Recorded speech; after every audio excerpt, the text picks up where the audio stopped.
স্বপ্ন কারোর সাথে শেয়ার করতে নেই, যেটা মানুষ ঘুমিয়ে ঘুমিয়ে দেখে এটাও স্বপ্ন, আবার আরেকটা আছে যেটা মানুষকে ঘুমাতে দেয় না, ওইটাও স্বপ্ন, ওইটার ভিশন বলে। এই দুইটার একটাও কারোর সাথে শেয়ার করতে নেই। এর কারণটা কি? কারণটা হচ্ছে স্বপ্নের ব্যাখ্যা যেমনটা করা হয় তেমনটাই হয়।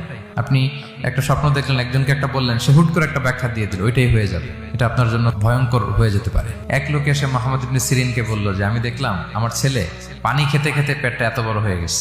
এই একই স্বপ্ন আরেকটা লোকও দেখলো, দেখে এক মূর্খের কাছে জিজ্ঞেস করলো। সে বলল সর্বনাশ, এত বড় পেট হয়ে গেছে, তোমার ছেলে তো মারা যাবে। ঠিকই কয়েকদিন পরে ছেলেটা মারা গেল।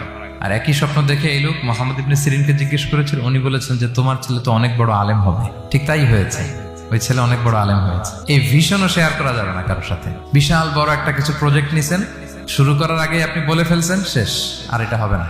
দেখবেন যে এখান থেকে কনস্পিরেসি, ওইখান থেকে শত্রুতা, ওইদিকে এটা করছে ওইটা করছে, আপনি আর আগাতেই পারবেন না।